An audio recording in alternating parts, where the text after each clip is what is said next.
Hello दोस्तों, मैं मंगेश यादव आपको अपने YouTube channel sure success classes में आपका स्वागत है। इसमें आज हम पढ़ने वाले हैं फिजिक्स लेसन नंबर 1 कक्षा 12 के अगले पार्ट में। इस अगले पार्ट में हम पढ़ने वाले हैं वैद्युत द्विध्रुव। वैद्युत द्विध्रुव क्या होता है, यानी इलेक्ट्रिक डाइपोल। वैद्युत द्विध्रुव के कारण अक्षीय स्थिति में और निरक्षीय स्थिति में इसकी तीव्रता का व्यंजक डेरिवेशन फार्मूला हम इसको प्राप्त करेंगे। ठीक है, तो सबसे पहले हम देखते हैं यहाँ पे कि वैद्युत द्विध्रुव क्या होता है। वैद्युत आप जान रहे हैं, वैद्युत यानी वैद्युत से रिलेटेड है। द्विध्रुव, द्वि का मतलब आपका दो होता है, ध्रुव का मतलब दो ध्रुव। और चूंकि वैद्युत है तो वैद्युत में सिर्फ दो ही पोल होते हैं, एक आपका पॉजिटिव, दूसरा आपका निगेटिव होता है। यानी एक ऐसा सिस्टम, एक ऐसा निकाय जिसमें केवल दो ध्रुव हों, एक आपका पॉजिटिव हो, दूसरा आपका निगेटिव हो। फॉर एग्जांपल जैसे हम यहाँ पे लिख रहे हैं, एक आपका जो है पॉजिटिव, दूसरा एक है आपका नेगेटिव। यानी एक चार्ज यहाँ पर है आपका पॉजिटिव चार्ज है, यहाँ पे आपका एक नेगेटिव चार्ज है। ठीक है, ये दो चार्ज हो गए। ये इसका मिडिल पॉइंट मान लेते हैं। वो इनके बीच का जो टोटल डिस्टेंस है वो मान लिया जाता है 2L मीटर, जिसको यहाँ से हम आधा आधा कर सकते हैं, L metre and L metre. ठीक है, 2L मीटर मानने का भी एक रीज़न है, क्योंकि आगे डेरिवेशन में 2L मीटर मानने से फ़ायदा ये आगे डेरिवेशन में थोड़ा कैलकुलेशन में आसानी हो जाती है, इसलिए 2L मीटर माना जाता है। ठीक है, तो यहाँ पे आप देख रहे हैं एक आपका प्लस आवेश है, दूसरा आपका माइनस आवेश है। ये एक आपका एक ऐसा सिस्टम है, एक ऐसा निकाय है जिसमें दो बराबर, यानी इनके अगर परिमाण की बात करें, इनके माड की, यानी जो प्लस आवेश है इसका जो माड वो आपका क्यू ही होता है, माइनस है उसका भी माड आपका जो क्यू ही होता है, बशर्ते केवल इन दोनों का नेचर अलग अलग है। एक आपका पॉजिटिव चार्ज है तो दूसरा आपका निगेटिव चार्ज है। इन्हीं की वजह से इनके बीच भी आपका एक बल कार्य करता है, जिसको आप जानते हैं। क्योंकि दोनों आवेश आपके जो है, एक प्लस है दूसरा माइनस है, तो कौन सा बल कार्य करेगा? आकर्षण बल। और इसकी जो दिशा है वो प्लस से माइनस की तरफ होगी, यानी पॉजिटिव चार्ज से लेकर नेगेटिव चार्ज तक। ठीक है, ये एक ऐसा सिस्टम है जिसमें दो बराबर किंतु विपरीत नेचर के आवेश हैं, और यही एक आपका सिस्टम जो क्या कहलाता है, वैद्युत द्विध्रुव। अगर परिभाषा आपको लिखनी है, समझनी है, तो इसको ऐसे लिख सकते हैं, दो बराबर किंतु विपरीत आवेश। विपरीत का मतलब है सिर्फ इनका नेचर अलग होगा, यानी प्रकृति अलग होगी, लेकिन परिमाण जो है दोनों का बराबर होगा। तो दो विपरीत आवेश किंतु परिमाण में बराबर हों, दो बराबर किंतु विपरीत आवेश अगर अल्प दूरी पर रखे हैं, तो उनका जो निकाय है, जो सिस्टम है, वो आपका क्या कहलाता है? वैद्युत द्विध्रुव कहलाता है। एग्जाम्पल के तौर पर जैसे अगर हम HCl ले लें, HCl एक कंपाउंड होता है, केमिस्ट्री में आप जानते हैं। HCl है आपका, H2O है। ठीक है, HCl जो है आपका हाइड्रोजन है और ये आपका क्लोरीन है। ये अगर आपका ब्रेक होगा तो H+ और Cl-, ये आप जानते हैं, केमिस्ट्री में पढ़े होंगे। H+ बन गया और Cl- बन, इस पर देखिए पॉजिटिव चार्ज है, इस पर कौन सा चार्ज है? निगेटिव चार्ज है। इसमें भी आपका +1 है, यानी एक ही है आपका आवेश है, इस पर -1 है, इस पर +1, इस पर -1। तो ये इसका जो सिस्टम है, ये जो जिस प्रकार ये जुड़े होंगे, ये ऐसे एक डंबल की तरह, डंबल आप जानते होंगे, ये एक डंबल की तरह है, जिस पे एक आपका पॉजिटिव चार्ज है, एक आपका निगेटिव चार्ज। ये आपका किस तरह है? आपका वैद्युत द्विध्रुव की तरह है। H2O भी आपका होता है, यानी H2 यानी H+ और OH-, यानी ये भी आपका किसकी तरह आपका है? वैद्युत द्विध्रुव की तरह है। ठीक है, तो वैद्युत द्विध्रुव आपका समझ में आ गया होगा। अब चलते हैं इसके अगले टॉपिक पे। वैद्युत द्विध्रुव के बाद वैद्युत द्विध्रुव आघूर्ण होता है। ठीक है, वैद्युत द्विध्रुव का आघूर्ण, अब हमें ये टॉपिक पढ़ना है जो आपका इम्पोर्टेंट है, एग्जाम में पूछा जाता है हमेशा। 1 नंबर या 2 नंबर का, 1 नंबर का पूछा जाता है। ठीक है, अब हमें ये पढ़ना है वैद्युत द्विध्रुव का आघूर्ण क्या होता है। जो आपका इलेक्ट्रिक डाइपोल है, ठीक है, जैसे आपका माइनस आवेश है, प्लस आवेश है और आपका माइनस आवेश है। ठीक है, इनके बीच की जो दूरी है वो हमने माना है 2L मीटर है, ये मिडिल पॉइंट है। तो वैद्युत द्विध्रुव का आघूर्ण, इसको डिफाइन किया जाता है P से। इसको परिभाषित या प्रदर्शित हम P से कहते हैं। P बराबर आपका होता है Q × 2L। ठीक है, ये इसका जो फार्मूला है वैद्युत द्विध्रुव का आघूर्ण या वैद्युत द्विध्रुव आघूर्ण। ठीक है, इसको P से प्रदर्शित करते हैं। अब इसकी डेफिनेशन अगर आपको निकालनी है तो यहाँ से आप इसकी डेफिनेशन क्रिएट कर सकते हैं। ये जो Q क्या है आपका है आवेश है, यानी प्लस Q, इसका भी परिमाण आपका Q होगा, माइनस Q है, इसका भी परिमाण क्या होगा Q होगा, और 2L क्या है, इन दोनों आवेशों के बीच की दूरी है। तो इसकी डेफिनेशन अगर आपको बनानी है तो यहाँ से बना सकते हैं कि वैद्युत द्विध्रुव के किसी एक आवेश का परिमाण और उनके बीच की दूरी के गुणनफल के बराबर आपका क्या होता है, वैद्युत द्विध्रुव आघूर्ण होता है। एक बार फिर से सुन लीजिए कि वैद्युत द्विध्रुव आघूर्ण वैद्युत द्विध्रुव के किसी एक आवेश का परिमाण और उन आवेशों के बीच की दूरी के गुणनफल को वैद्युत द्विध्रुव आघूर्ण कहते हैं। ठीक है, डेफिनेशन लिख लेंगे। अब यहाँ से इसका मात्रक और विमा देख लेते हैं। P का मात्रक अगर आपको निकालना है, मात्रक, ठीक है, तो यहाँ से देखिए Q आपका आवेश है, आवेश का मात्रक क्या होता है, कूलाम, ये आपका कूलाम हो गया। ठीक है, ये आपका L क्या है, दूरी है, दूरी किस में मापी जाती है, MKS पद्धति में आप जानते हैं मीटर है, कूलाम मीटर। तो ये आपका मात्रक हो गया P का मात्रक, यानी वैद्युत द्विध्रुव आघूर्ण का मात्रक कूलाम मीटर। विमा निकालनी है, P की विमा, इसकी विमा अगर आपको निकालनी है तो कूलाम की जो विमा होती है वो आपकी होती है AT, और ठीक है, और मीटर की विमा आपकी L होती है, तो इसको मिलाकर आप लिख सकते हैं ALT। ठीक है, यानी इसकी विमा हो गई। ठीक है, तो अगले टॉपिक पे चलते हैं। अब हमें क्या निकालना है, अब हमें क्या करना है, वैद्युत द्विध्रुव के कारण हमें वैद्युत क्षेत्र की तीव्रता ज्ञात करनी है। तो दो प्रकार से ज्ञात की जाती है, एक आपका अक्षीय स्थिति में, ठीक है, एक आपका निरक्षीय स्थिति में। तो एक एक करके देखते हैं कि तीव्रता कैसे निकालते हैं। चलिए देखते हैं आगे। वैद्युत द्विध्रुव के कारण अक्षीय स्थिति में वैद्युत क्षेत्र की तीव्रता को हम कैसे डेरिवेट करते हैं, कैसे उसका व्यंजक प्राप्त करते हैं, उसको देखते हैं। यहाँ पे हमने फिगर बनाया हुआ है, इसमें आप देख रहे हैं आपका जो AB है, एक आपका द्विध्रुव है जिसपे -Q आवेश इधर है, यहाँ पे +Q आवेश है। ठीक है, इसके बीच का जो मध्य बिंदु आपका O है, जहाँ से इनके बीच की जो दूरी है वो L मीटर इधर हो है, AL मीटर इधर है। ठीक है, टोटल आपका 2L मीटर है। यहाँ पे आप देख रहे हैं कि इसकी अक्षीय स्थिति में, ठीक है, इन डन पोजीशन एक पॉइंट P है यहाँ पे, और इसी बिंदु पर हमें क्या निकालना है, इस टोटल द्विध्रुव के कारण इस बिंदु पर तीव्रता क्या होगी। इससे पहले आप निकाले होंगे कि किसी एक स्थिर बिंदु आवेश के कारण, यानी कोई एक आवेश था, स्थिर था, उसके कारण तीव्रता का व्यंजक आप प्राप्त किए थे।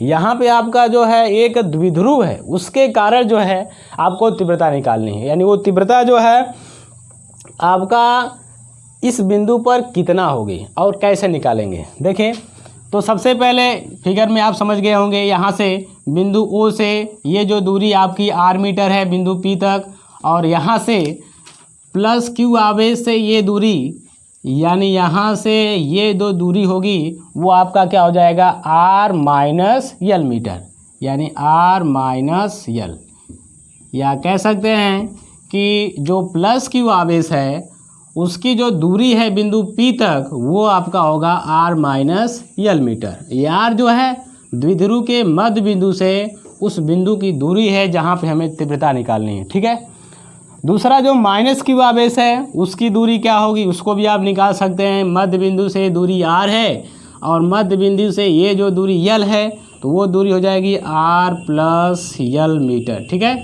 ये हो गया R+L मीटर। अब अगर डायरेक्शन की बात करें, दिशा, तो यहाँ पे जो +Q आवेश है और इस बिंदु पर अगर हम +Q आवेश का तीव्रता जो है E, उसका डायरेक्शन देखें तो कहाँ होगा, वो बाहर की ओर होगा, उससे दूर, क्योंकि प्लस आवेश के कारण तीव्रता जो है हमेशा उससे दूर होती है। तो ये आपका जो है प्लस आवेश +Q आवेश का तीव्रता जो है आपका E1 है, जो उसकी तरफ है, दूर है। दूसरा जो माइनस क्यू आवेश है, इसके कारण यहाँ पे तीव्रता अगर आप निकालेंगे, उसकी जो दिशा है, क्योंकि माइनस आवेश है तो उसका जो डायरेक्शन है माइनस आवेश की ओर होता है, इसलिए इसकी जो दिशा होगी P से A की तरफ होगी, और प्लस क्यू आवेश की जो दिशा है वो B से P की तरफ होगी। ठीक है, यानी ये बिंदु आपका P है। यहाँ पे जो आपको वैद्युत क्षेत्र की तीव्रता है, वैद्युत क्षेत्र ये आपका E1 है, दूसरा E2 है। अब इसका आप परिणामी निकालेंगे तो परिणामी क्या होगा, परिणामी आपका होगा E1 माइनस E2। क्यों? क्योंकि यहाँ पे जो E1 is greater than E2। E1 greater क्यों होगा? क्योंकि इस बिंदु से प्लस की आवेश की जो दूरी है सबसे कम है, और हम जानते हैं कि तीव्रता का जो फार्मूला है, अगर दूरी कम होती है तो तीव्रता बढ़ती है। तो सबसे नज़दीक बिंदु P के नज़दीक आपका जो कौन है, प्लस क्यू आवेश है, तो इसके कारण तीव्रता जो है प्लस E1 जो है वो अधिक होगी, और जो है E2 जो है वो कम होगी। तो यहाँ पे जो परिणामी निकालेंगे वो आपका होगा E1 माइनस E2। ठीक है, तो एक एक करके निकालते हैं।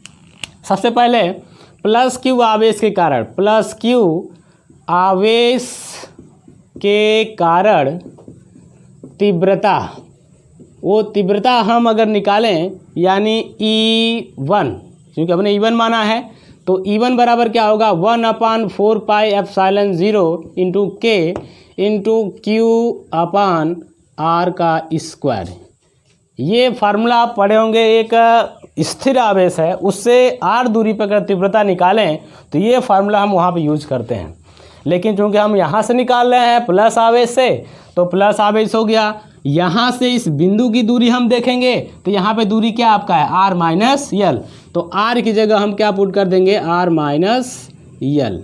ये आ गया इसका स्क्वायर, ये हो गया आपका E1। ठीक है, इसी प्रकार और दिशा की बात करें, यहाँ पे अगर दिशा का मेंशन करना है तो लिख सकते हैं BP की ओर, किसकी तरफ, BP यानी उधर। ठीक है, दूसरा इसी प्रकार माइनस क्यू आवेश के कारण तीव्रता, ये तीव्रता क्या होगी वो हम ले लेते हैं E2, 1/4 पाई एप्सिलॉन 0 या एप्सिलॉन नॉट इंटू K। अब क्यू आपका वही होगा परिमाण। दूरी क्या होगी, यहाँ से दूरी आप देख रहे हैं, यहाँ से दूरी यहाँ तक P की R है और यहाँ से यल है, तो R प्लस यल हो जाएगा, R प्लस यल, इसका स्क्वायर। इसकी दिशा अगर दिखाना चाहें तो P से B की ओर या P से A की ओर, PA की ओर, ये इसकी दिशा हो गई। ठीक है, तो दोनों आवेशों के कारण बिंदु P पर तीव्रता आपने जो है निकाल लिया। अब इसका परिणामी निकालेंगे। ठीक है ना, परिणामी निकालेंगे, लिखेंगे चूंकि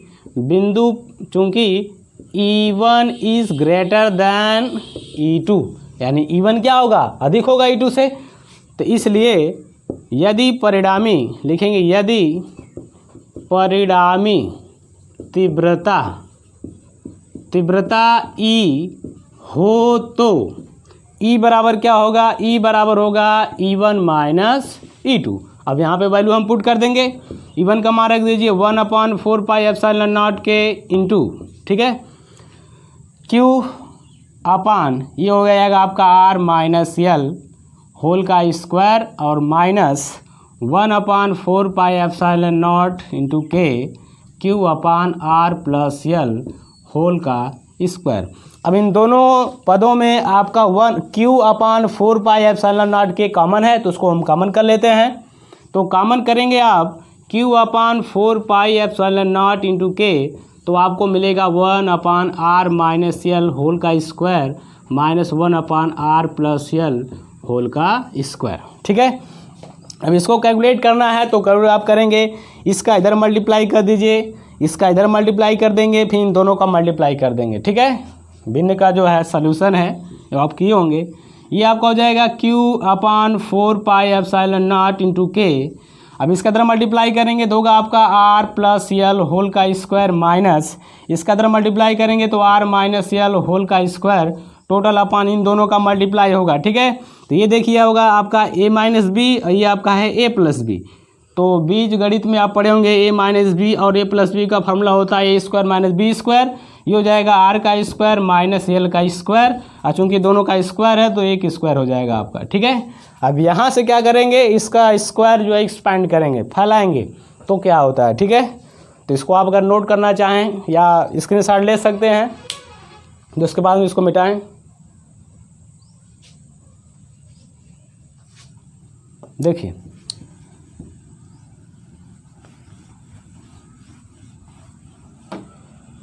कैलकुलेट करते हैं आगे।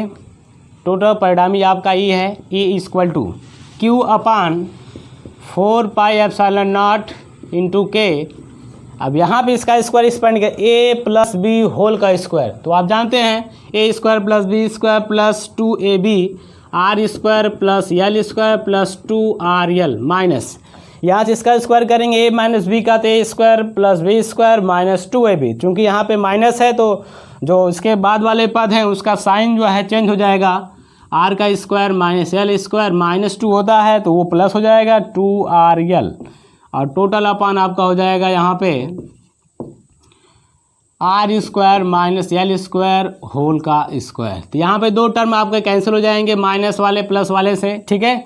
तो आपको क्या मिलेगा, क्यू अपान 4πε0 इंटू के 2rl और 2rl आपका कितना हो जाएगा 4rl, ठीक है, इंटू टोटल अपान हो जाएगा आपका R square minus L square into whole का स्क्वायर। ये आपका जो है फार्मूला यहाँ तक आया, ठीक है।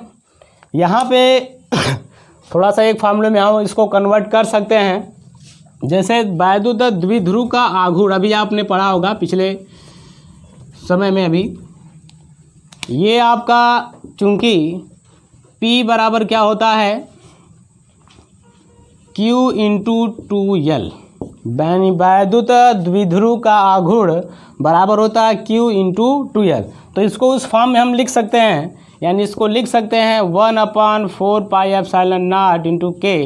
अभी आपका Q इसमें से 2L इंटर कर लीजिए, तो 2L इंटू Q इसको कर लीजिए एक में, तो इसमें आपका बचेगा क्या इंटू 2R, क्या बचेगा आपका 2R, ठीक है। और टोटल अपन आपका हो जाएगा R square minus L square whole का स्क्वायर। ये आपका हो जाएगा 1/4πε0 इंटू के 2L इंटू क्यू बराबर क्या पुट करेंगे P क्या आप क्या है वैद्युत द्विध्रुव आघूर्ण है, ठीक है, इंटू 2R अपान हो जाएगा R square minus L square into whole का स्क्वायर, ठीक है। अब यहाँ पे एक कंडीशन है, कंडीशन की आपको याद रखनी है, क्योंकि ये आपका जो द्विध्रुव है इनके बीच की जो दूरी 2L मीटर है मानी गई है, ये बहुत अल्प होती है। बहुत अल्प का मतलब इसको हम आंखों से देख नहीं सकते, यानी बहुत अल्प होती है, ठीक है। और इसके सापेक्ष अगर हम किसी बिंदु पर हम तीव्रता निकालें तो उस दूरी के सापेक्ष इनके बीच की दूरी जो है बहुत कम होती है, बहुत छोटी, यानी इसको हम नगण्य मान सकते हैं या शून्य मान सकते हैं, ठीक है। तो यहाँ पे एक कंडीशन देंगे, चूँकि l is very very less than r, यानी यल जो है बहुत छोटा है आर से, तो यल बराबर हम इसमें क्या रखेंगे 0।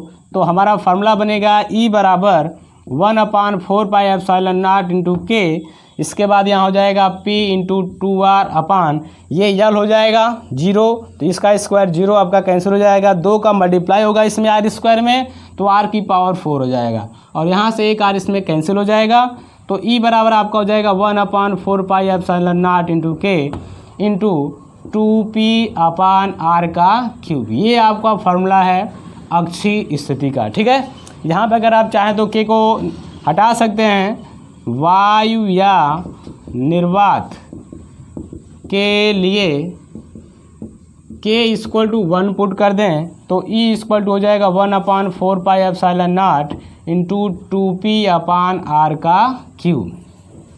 इस फार्मूले में आपको क्या क्या है 1/4πε0 है जिसकी वैल्यू कांस्टेंट होती है 9 × 10 की पावर 9, और 2P ये 2 आपका कांस्टेंट वैल्यू है, P आपका क्या है इसका द्विध्रुव आघूर्ण है, जिस द्विध्रुव के कारण आप तीव्रता निकाल रहे हैं अक्षीय स्थिति में, और R क्या है कि कितनी दूरी पर निकाल रहे हैं वो वैल्यू है, ठीक है। बाकी और किसी चीज़ की इसमें आवश्यकता नहीं है, न्यूमेरिकल के लिए आप सिर्फ यही फार्मूला यूज करेंगे, डेरिवेशन में आपका ये है, तो आप इसको नोट कर लीजिए। इसके बाद इसके बाद हम अभी पढ़ने जा रहे हैं कि अभी हमने अक्षीय स्थिति में पढ़ा है, तो अब निरक्षीय स्थिति में पढ़ लेते हैं कि अगर निरक्षीय स्थिति में अगर द्विध्रुव रखा है तो उसका जो है तीव्रता का फार्मूला क्या होता है, ठीक है। तो इसको आप स्क्रीनशॉट कर लेकर जो है नोट कर लीजिए। देखिए दोस्तों स्टूडेंट्स, अब हमें अगला टॉपिक पढ़ना है वैद्युत द्विध्रुव के कारण तीव्रता जो निकालनी है वो किस स्थिति में निकालनी है निरक्षीय स्थिति में, यानी ब्रॉड साइड एंड पोजीशन। इससे पहले आपने निकाला क्या, अक्षीय स्थिति में, यानी इस वीडियो में हम क्या निकालेंगे कि निरक्षीय स्थिति में जो तीव्रता है उसका व्यंजक क्या होता है, उसको कैसे निकालते हैं। यहाँ पे हमने इमेज बनाया हुआ है, तो इमेज आप देखिए ध्यान से, ये माइनस क्यू आवेश है, ये प्लस क्यू आवेश है, इसको हम ए मान लेते हैं पॉइंट, इसको पॉइंट बी मान लेते हैं। तो ये आपका एक द्विध्रुव है जो दो आवेशों से मिलके बना है, माइनस क्यू आवेश है, प्लस क्यू आवेश है, ठीक है। अब इसका जो इक्वेटोरियल लाइन है, यानी ब्रॉड साइड एंड पोजीशन, जिसको हम हिंदी में निरक्षीय स्थिति कहते हैं, वो हमने माना है बिंदु ओ से जो इसका मिड पॉइंट है, यानी इस बिंदु से आर दूरी पर एक बिंदु पी है, इसी बिंदु पी पर जो है हमें वैद्युत क्षेत्र की तीव्रता का फार्मूला डेरिवेट करना है, ठीक है। तो हमने माना यहाँ से दूरी आर है बिंदु पी की, ये दूरी आपकी यल है, ये भी यल है, ये आपका एक समकोण त्रिभुज आपका बनकर तैयार हो गया है, या तो कह सकते हैं एक समद्विबाहु त्रिभुज भी है, जिसमें ये साइड आपकी आर है, ये भी यल है, ये यल है, ठीक है। तो ये साइड यानी इसकी दूरी क्या होगी वो आप निकाल सकते हैं। ये आपका समकोण त्रिभुज है, समकोण त्रिभुज में आपका ये आधार है, ये लंब है। तो कर्ण अगर हम निकालते हैं तो क्या होता है, अंडर रूट आधार का वर्ग प्लस लंब का वर्ग। तो ये आपका जो कर्ण एपी है इसकी दूरी क्या हो गई है, R square plus L square कड़ी में। इसी प्रकार इस वाले त्रिभुज में भी, यानी प्लस क्यू आवेश से इसकी दूरी जो है बिंदु पी की, वो आपका क्या होगा, R square plus L square, यानी दोनों तरफ सेम दूरियां हैं, यानी प्लस क्यू आवेश से बिंदु पी की दूरी आपका R square plus L square, और माइनस क्यू आवेश से भी बिंदु पी की दूरी क्या है, R square plus L square है, ठीक है। और इसका जो झुकाव, जो बिंदु पी है उसका जो झुकाव है इन आवेशों से, वो है आपका थीटा, यानी वो कोण आपका थीटा है, ठीक है। अब प्लस क्यू आवेश के कारण जो तीव्रता है उसकी दिशा किधर होगी, तो यहाँ पे देख सकते हैं प्लस आवेश के कारण दिशा जो उससे दूर होती है, तो यहाँ से प्लस क्यू आवेश से तीव्रता जो है दूर जा रही है, वो आपका E1 है इस लाइन पर, इस रेखा पर। और जो माइनस क्यू आवेश है इसके कारण जो तीव्रता है वो माइनस आवेश की ओर होती है, यानी E2 आपकी दिशा इधर है, यानी ये लाइन आपका E1 है, यानी इस दिशा में E1 जो डायरेक्शन है इस तीव्रता की, और दूसरा जो आपका E2। अब इसका इस पॉइंट का, यानी इसी बिंदु का हमने यहाँ पर रेखा खींचा हुआ है। यहाँ पे आप देख सकते हैं ये पॉइंट आपका P है, ये जो आपका E1 और ये आपका है E2। ये E1 किसका है, प्लस क्यू आवेश के कारण है, ये प्लस क्यू आवेश के कारण, ये E2 क्या है, माइनस क्यू आवेश के कारण है, ठीक है। तो ये प्लस क्यू आवेश का तीव्रता आपका E1 है और माइनस क्यू आवेश का तीव्रता आपका क्या है, E2 है। अब इन्हीं दोनों तीव्रताओं को ऊर्ध्वाधर और क्षैतिज भाग में डिवाइड किया गया है, किस लिए, परिणामी के लिए, यानी इनका परिणामी क्या होगा। इससे पिछले वाले टॉपिक में हमने देखा था जो परिणामी था, क्योंकि ये कई बिंदु पे था, विपरीत दिशा में थे, तो अधिक में से कम वाला घटा दिया गया था E1 माइनस E2। यहाँ पे दोनों दिशाएं अलग अलग हैं, विपरीत है भी नहीं, इसलिए इनके परिणामी के लिए क्या करेंगे, यानी इन E1 और E2 को क्षैतिज और ऊर्ध्वाधर घटक में वियोजित करेंगे, अलग अलग करेंगे। तो ये जो आपका एंगल थीटा है इसका जो क्षैतिज घटक होगा वो E1 cos थीटा, यानी इस रेखा पे होगा, और इसी का ऊर्ध्वाधर घटक हुआ E1 sin थीटा ऊपर की तरफ, ठीक है। और जो E2 है इसका क्षैतिज घटक होगा इसी रेखा पर, यानी E2 cos थीटा, और ऊर्ध्वाधर घटक होगा E2 sin थीटा नीचे की तरफ। तो यहाँ पे आपका जो E1 sin थीटा है और E2 sin थीटा है, दोनों एक दूसरे के विपरीत दिशा में है, क्योंकि E1 E2 का मान परिमाण में बराबर होंगे, इसलिए E1 sin थीटा का जो टोटल वैल्यू है वो E2 sin थीटा के बराबर होगा, क्योंकि विपरीत दिशा में है तो ये दोनों निरस्त हो जाएंगे, यानी तीव्रता के फार्मूले में, यानी ये दोनों जो है वो निरस्त है, इनका कोई भी योगदान नहीं, इनका कोई भी प्रभाव नहीं पड़ेगा, ठीक है। प्रभाव किसका होगा, यानी परिणामी किसका होगा, जो इनका क्षैतिज घटक है। क्षैतिज घटक का मतलब जो आपका E1 cos थीटा और E2 cos थीटा दोनों एक ही दिशा में हैं, एक ही रेखा पर हैं, तो परिणामी जो होगा, अगर वो परिणामी अगर E मान लें हम, तो E बराबर क्या होगा, E1 cos थीटा और E2 cos थीटा, यानी परिणामी जो टोटल होगा E1 cos theta plus E2 cos theta. अब हमें कैलकुलेट क्या करना है, अब हमें सिर्फ ये कैलकुलेट करना है, E1 और E2 की वैल्यू कैलकुलेट करनी है, उसके साथ जो है cos थीटा की वैल्यू इस त्रिभुज से हम निकाल लेंगे, यहाँ पर रखेंगे, हमें परिणामी जो है यानी टोटल जो है तीव्रता का फार्मूला निकल जाएगा, ठीक है। तो यहाँ पे हम निकालते हैं, देखिए करके, देखिए दोस्तों, यहाँ पे प्लस क्यू आवेश के कारण जो तीव्रता हम निकालेंगे उसका क्या फार्मूला है, यहाँ पे आपका प्लस क्यू आवेश है, यहाँ से कितना दूरी पर हमें निकालना है, करड़ी में R square plus L square दूरी पर बिंदु पी है, यहाँ पे हमें तीव्रता निकालनी है, ठीक है। तो तीव्रता का फार्मूला आप जानते हैं, जब भी हम किसी भी तीव्रता का फार्मूला निकालते हैं, प्लस क्यू आवेश मान लीजिए ये है, यहाँ से बिंदु आपका आर दूरी पर एक बिंदु है, ए पी है। इस आवेश का यहाँ पे अगर तीव्रता निकालें उसका फॉर्मूला होता है 1/4 पाई एप्सिलॉन नॉट इंटू के इंटू क्यू बटे आर का स्क्वायर। ये आप पढ़े हैं पिछले वीडियो में, हमने ये निकाला था, आप देख सकते हैं। ठीक है, तो यही फार्मूला हम यहाँ पे भी अप्लाई करेंगे। ठीक है, तो प्लस क्यू आवेश के कारण बिंदु पी पर तीव्रता निकालेंगे तो 1/4 पाई एप्सिलॉन नॉट हमने यहाँ पे लिखा हुआ है। क्यू आपका आवेश है, ये आपका आवेश है, दूरी क्या है बी पी, तो बी पी का स्क्वायर हो गया। और बी पी बराबर क्या आपका है, करनी में R square plus L square.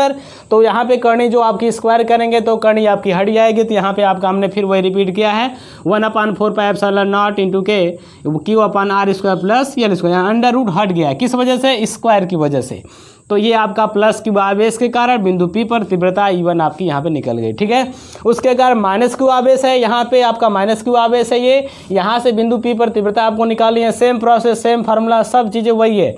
देखिए माइनस क्यू आवेश कारण आपका E2 है तो 1/4 पाई एप्सिलॉन के इंटू क्यू बटे, आप दूरी आपका यहाँ पे AP है, दूरी भी वही है आपका, AP का स्क्वायर करेंगे तो इसका अंडर रूट जो है, इसका अंडर रूट का स्क्वायर होगा तो अंडर रूट आपका कैंसिल हो जाएगा, R square plus L square हो जाएगा।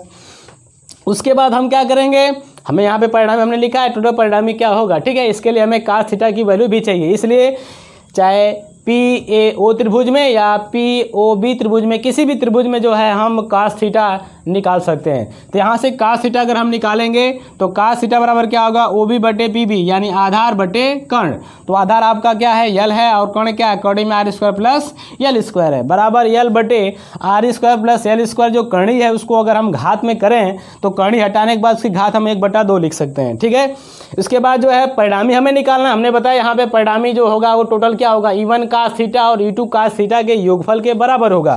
तो हमने यहाँ पे परिणामी अगर E हो तो E बराबर E1 cos theta plus E2 cos theta, फिर E1 का मान हमने रखा है 1/4 पाई एप्सिलॉन के इंटू क्यू बटे R square plus L square into cos theta हो गया आपका। ठीक है, E2 का मान हमने यहाँ पे रखा है, यहाँ पे E2 का मान है इंटू cos थीटा, ये cos थीटा हो गया। अब इन दोनों समीकरणों में आप देख रहे हैं 1/4 पाई एप्सिलॉन नॉट इंटू के Q upon R square plus L square common है, या ये भी कह सकते हैं दोनों वैल्यू, यानी ये वैल्यू इसके सेम बराबर है तो दोनों को ऐड कर देंगे, यानी ये इसके साथ ऐड करेंगे क्योंकि एक एक ये, तो जोड़ेंगे तो 2 इंटू ये टोटल आपका हो जाएगा। ठीक है, तो जोड़ते हैं, अगर आप नोट करना चाहें तो नोट कर लीजिए स्क्रीनशॉट लेकर।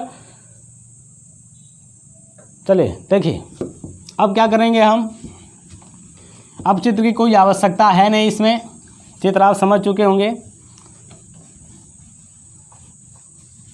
देखिए अब क्या करेंगे, इन दोनों को ऐड करेंगे, या फिर आप ये भी कर सकते हैं, इसको कॉमन ले लीजिए, यहाँ से एक कॉमन ले लीजिए तो आपका cos theta plus cos theta, और cos थीटा में जोड़ेंगे तो 2 cos थीटा होगा।